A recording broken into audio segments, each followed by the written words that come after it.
Hello, I'm Elliot Chapman, aka Ben Jackson 2.0, and you're watching Doctor Freedom.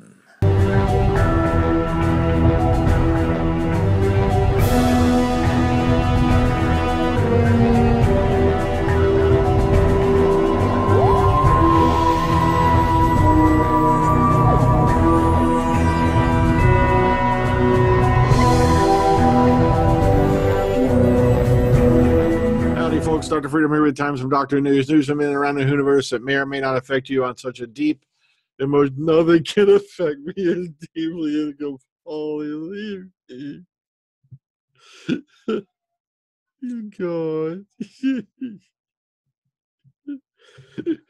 Oh, sorry.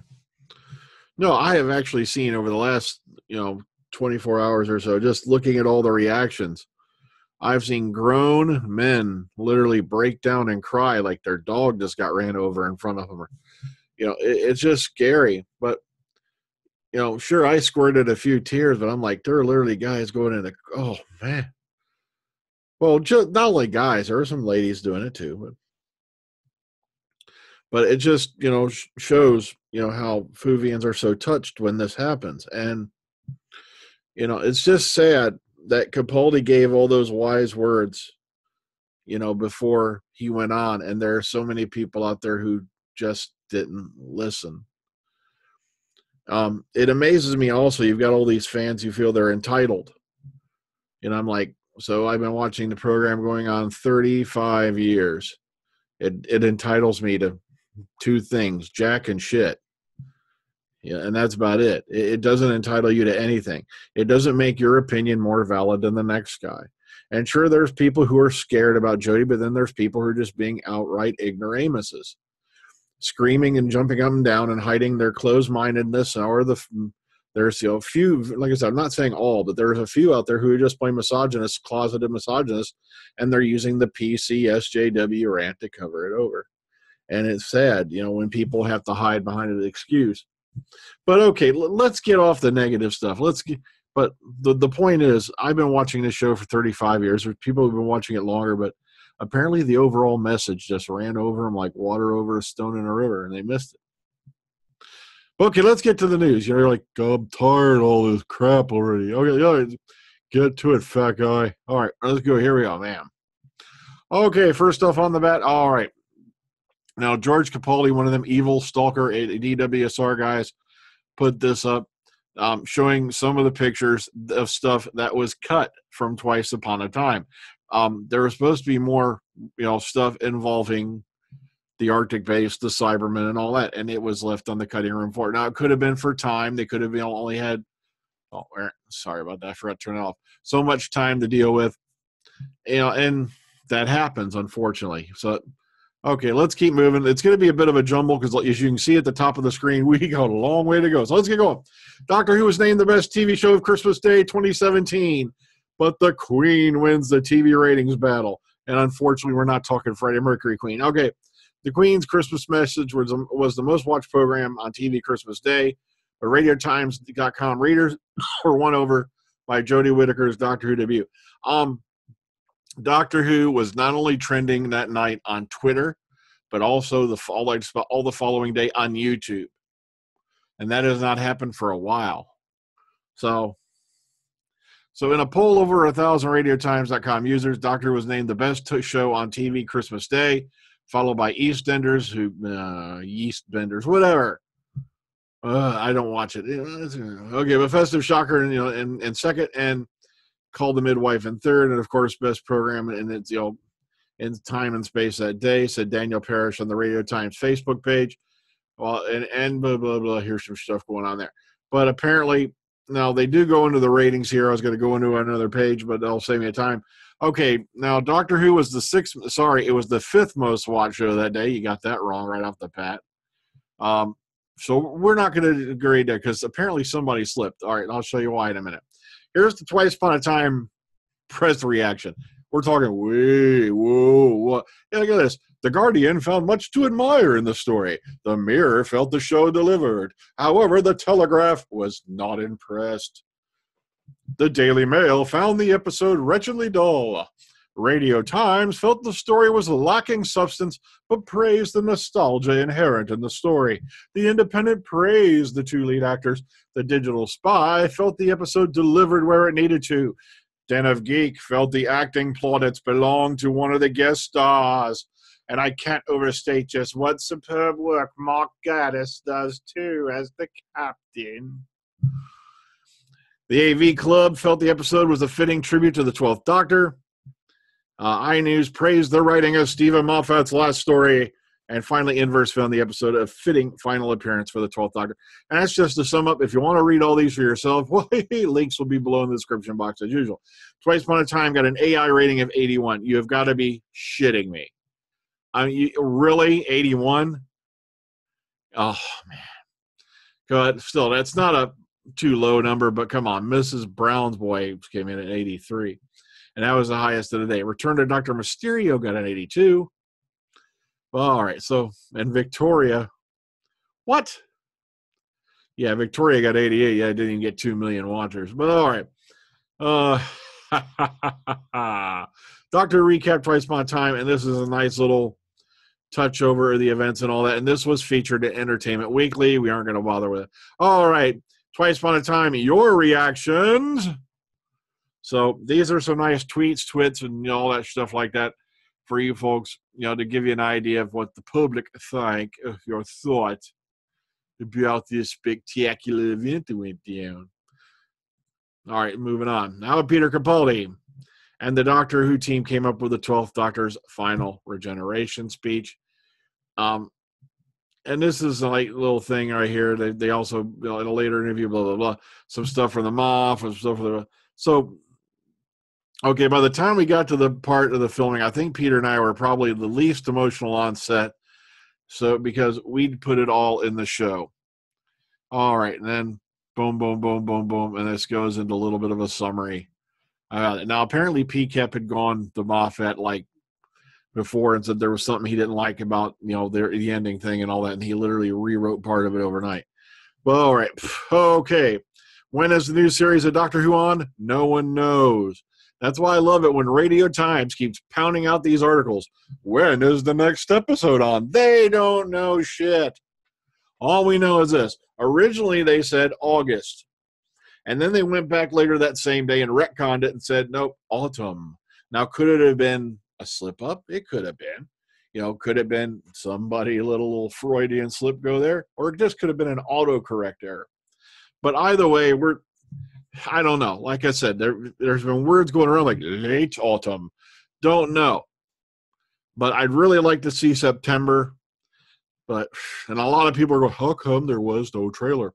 They just got done filming episodes 1 and 7, and that was block 1. So they don't have a whole lot of material that's even put together to slam into a trailer at this point. Now, hopefully we'll get one later on. By the way, for you folks who are still sitting there on eggs thinking you're going to hatch out an Easter special, it ain't going to happen. And I've been saying this a billion times. There's still a rumor running around. They're going to put something out for Easter. No, they're not. You might get a clip, maybe a teaser, but that would be the length of it because they're still going to be filming the show. All right, the real history of the World War I Christmas Day truce. And it turns out this wasn't the only time this happened over those few weeks. And it goes into a little bit more of the history and what went on and all that stuff. It's really heartwarming to read. But it did not happen again since World War I that I know. So, I had studied a little bit on it after the episode went off. So I'm not an expert. But all right. 17 amazing Doctor Who Easter eggs, callbacks, and references in the 2017 special. I'll leave this one for you because there are quite a bit of interesting things. Maybe some things you picked out. So, hey, if you picked out any Easter eggs you thought were relevant, put it in the comment box. Okay, moving on. All right, here we go. This Christmas Day viewing figures. And this according to Doctor Who News. I guess Doctor Who right here. 5th program of the day, BBC One. At 5.7 million viewers with a 29% of the share. And keep in mind, this is the initial overnight rating, okay? This can go up when the BARB and the plus ones and all that come in about a week. So I don't know where that jack off on the other paper got, it came in 6th for the day. It's like, no, from everything I've read, it came in 5th, which is not bad with 5.7 million viewers. Because everybody's like, the show is dead. Why bother wasting my time? Or, okay, a little bit more after we're done reading news. All right, moving on. Video, this is behind the scenes on Capaldi's Regenerations. A nice little thing for Rachel Taylor. And I get a laugh out of the things like she has the way she wanted to do the Regeneration because, quote unquote, she likes to blow things up. Here's how Peter Capaldi, his final Doctor Who speech was inspired by a young fan. This was thrown in about the, never mention your name part. Never tell anyone your name. Is what that goes around. And this is inspired by a speech Peter Capaldi gave back in April to launch of Doctor Who Series 10. Now, during the Q&A, your fan named George, wonder who that was, asked if Peter Capaldi knew the Doctor's real name, to which he replied, I think he does have a real name. I think the Doctor is like everything about him. And I think he's come up with, to make himself understood by human beings. So, knowing our look, it's like a 27-letter word, like maybe two vowels. So, Moffat admits that Dr. Christmas special cameo was difficult to arrange. And, of course, he's referring to Jenna Coleman appearing. And apparently, from what he said in this article, if I remember correctly, this was like the last thing that was filmed. And it's very obvious. All you have to do is you run on over, because she was busy filming Victoria. So all you had to do is run over, grab little Jenna. I want to grab Jenna. Oh, no, I'm a married man. I don't think about things like that because I'm married. So he grabs Jenna. They run off to another thing. They make her change wardrobe, and they throw her in front of a green screen. Done. That's all it took. And as you can tell by the lighting and all that around here, it's all it was. Very well done, though. Very well executed, even though some of us would have rather had Susan. And I'm just saying, I really would have loved to have seen Susan Foreman. I don't care if it was Claudia Grant. But I really would have loved it if it was Carol Ann Ford. She's in her 70s. Once again, race with the graveyard, people. Sooner or later, you're all going to be smacking yourselves across the head going, why didn't we do this? When they were there and they were alive and they were capable of doing it. Okay, and I almost took this one out, but this has been all over YouTube like a madman. It's been like a little ninja crawling around in between the URL pathways, and whap, you got hit. Okay, now, so it's basically, boom, here's a clip, Regeneration, it's all over the place. There was like a bunch of those, and I just took them out. No point. Okay. End of an era is the next Doctor. Doctor gets a new star. This is on ABC News, and it's their nice little take on things, talking about, the exit, Jodie Whittaker and whatnot. So, sorry, it's just I've got a lot. Let's see, we're only about 3/4 of the way there. Okay, Doctor Who tops Twitter trends. We already talked about that. Sorry about that. A little choke there. Yeah, Doctor Who top Twitter. Following day was at the top of YouTube. Bam. Okay. And this is the one that makes me really tear up, man.